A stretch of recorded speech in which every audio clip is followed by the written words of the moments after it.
Sacred Seven Academy is going through a big shift right now. We're formalizing the teachings more and presenting ourselves a little bit more openly to the world, trying to boost our numbers a bit. So I've gone over my material in the masterclass, which isn't available to everyone, but that's the central sort of teachings we're delivering to put a more structure around them. And I've come up with a system by which I can sort of pattern what I'm doing to present it in a coherent model. So I thought it was useful to explain myself and how I go about methodizing what it is I'm trying to say. So there are seven different stages, of course, and these are aligned with the planes of consciousness and the seven word system and the planets, the inner planets in the horoscope. So it all ties in together. Now, the first stage is the earth plane, the word know, and the whole idea of authenticity in the seven qualities of mastery. This would include authenticity as the first plane. So here we're studying astrology. Now, I don't really agree with astrology being taught the way it is taught, with a few exceptions.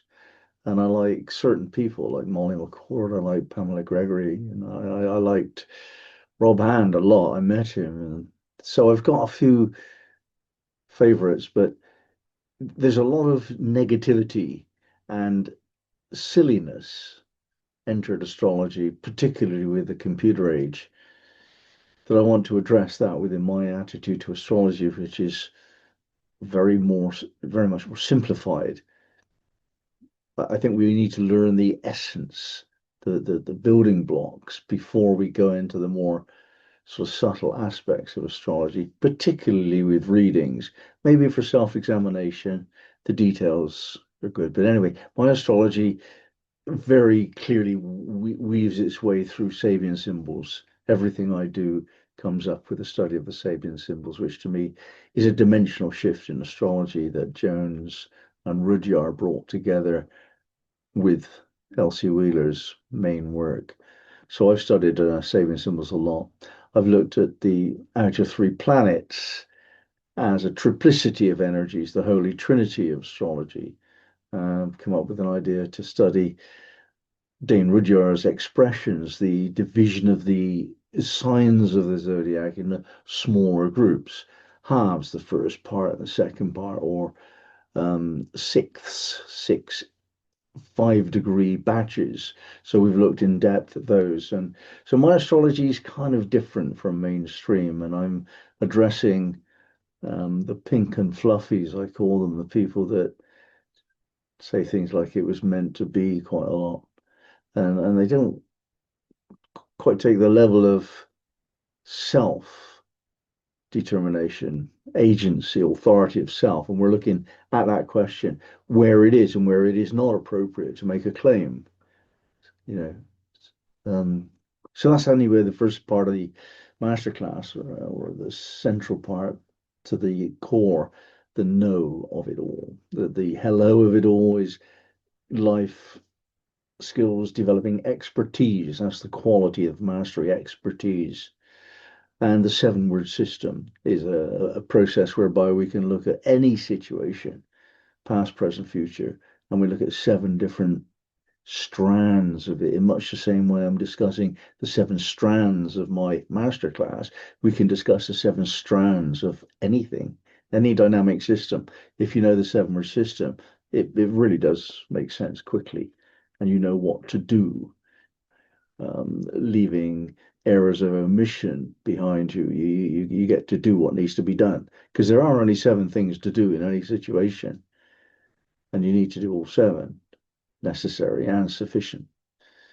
Anyway, seven word system, that's the second one. The third one is um, relating to quality of grace, and is how we refine our atmosphere of being and present ourselves to the world in a way which is non-intrusive and charming and has finesse, and We beautify the personality. And this is the purpose, in a sense, is one of the purposes, the central purposes of Sufism. So we'll look at various practices and ideas within Sufism as the third strand. The fourth strand, the heroic plane in Sufism, seven planes of consciousness, and the word goodbye in the seven word system. Thanks was grace, I didn't say. So in now the fourth plane, this is the plane of self revelation. In life, certain situations persuade you not to show all of yourself, like at work. You don't want to show the boss everything that you are, and in various situations. Whereas when you really get to that position in life, when you are who you are, you want to reveal it because life is nothing other than self-revelation on the deepest level, and you get that. So you've got to find out who that is. And so we have a lot of breakout room interactions within the course. Each of the people in your little sort of group, each of them comes to know each other very well indeed. And by that process, that very process of being recognized and understood as who you are, you get to recognize who you are yourself. So that's fundamental to within our process. Now, the fifth stage, which is the word please in the seven word system, this is the process we're calling magic. Nothing that we can do is other than magic, really. Prayer is magic.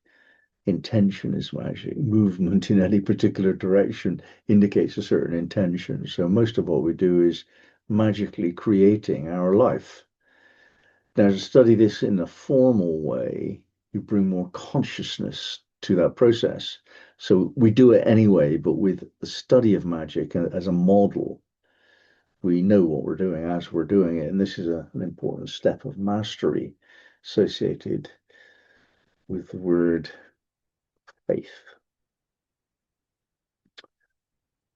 Now, magic includes getting into resource states of being and anchoring them so that you can call up that state of being at will, becoming very clear about what you intend to do moment by moment and keeping your eyes on the prize.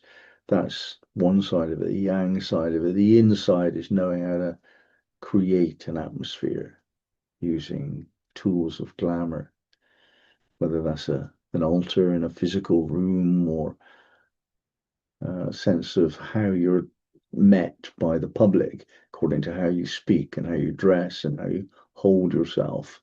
You know, some of us like to project an image of attractiveness, some friendliness, some gravitas, and so on. So we've all got our glamours, and learning about how to do this and create an atmosphere of being within which you live. That's the yin side of magic. Now, the third side is perhaps the most difficult. It's just to bring your passionate intention to bear upon a particularity that you want to have happen, some preference that you've got in life. And then, having done that, just to notice what you get, see whether there are any synchronicities and synergies available, and claim them, and use your attention just to build out of what there is that which you prefer to have on the assumption that your prayers are being answered, your magic is working. So assume when you finish the ritual that everything that's occurring is for your benefit. And that's the way you learn how to live. You know, you think, well, if that works for magic, let it be so. And you live like that. You train yourself to live such that every single thing that occurs to you is for your benefit at some point. It might take time before the challenge is finished and the benefits accrue, but it's just a mindset. So that we teach. Now the sixth is to do with sorry, is to do with the sixth plane of consciousness, which is purity, purification. Now we're using the process called path working, where we look at two qualities that are opposite one another, or no, juxtaposed together. They're not necessarily opposite, they're different from one another. And you could make a choice between this and that along a certain path. So if you're on the path of power, or seven such paths, of course, then you would, on the path of power, try to rise above any inclination to say no all the time or goodbye all the time, and just rise above that and make a choice from a point of wisdom and calm reflection. And you do this to all of the qualities, the path of life, the path of magic, the path of um, knowledge, and so on, path of soul. So we've got these seven pairs of qualities that we examine in juxtaposition to see whether or not you've mastered that polarity in your life, or could master it by choice. And when you can do that by for all seven pairs, you're right, knocking on the gates of heaven there. We're close to awakening now. And so in the seventh, bringing it all together kind of exercise, we learn at the bridge that there exists between who we are down here on Earth and who we are in the larger sense, in the spirit realm, the soul self. And we can train ourselves in techniques to open up that channel and make that bridge available. So we look into channeling and divination and opening the mind to a consciousness that the third eye speaks to. We look at that and the awakening process.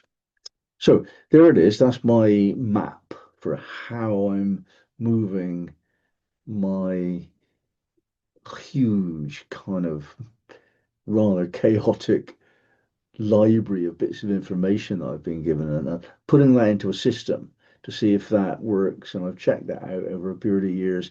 It works for me. I can make it work. And then you go, why am I looking at astrology? To know myself. Why am I looking at the seven word system? To become an expert in various topics. Why am I studying Sufism? To develop grace, finesse, and wisdom. Why am I studying the process of self-revelation? So that you know how to give yourself to life completely. Why am I studying magic? To join forces with other magicians and also your higher self. Why am I studying pathworking? To rise above duality, to rise above petty concerns in life. Very important. Why am I studying channeling? Well, to be freely spontaneous and creative. That's what happens when you move into that level where you're in soul consciousness. You become creative and spontaneous. It's a way of life. It's a way of being who you are. You open up that channel so that your beingness and your soul's beingness are just one and the same, depend upon your direction of gaze. And then you're there. That's the awakened state. So if you're interested, stick around. I'm going to do a few more videos like this, and I'm going to share the video production with my other teachers. We're forming a group of 5 teachers to present this information and supportive stuff, opening up our soul resonance by learning how to work with symbolism. Angela will do that one. Loic's moving forward on interpretation of the expressions of Rudyard to a fairly high level to examine the meaning of a word, really, or the meaning of it in your own inner state of being, your environment, as it were. Um, Santiago will look at the Sabian symbols, and Jean Paul will look at words in a different way. We're very keen on studying words in the academy. Anyway, I'll stop here, and I'll do a video like this from time to time.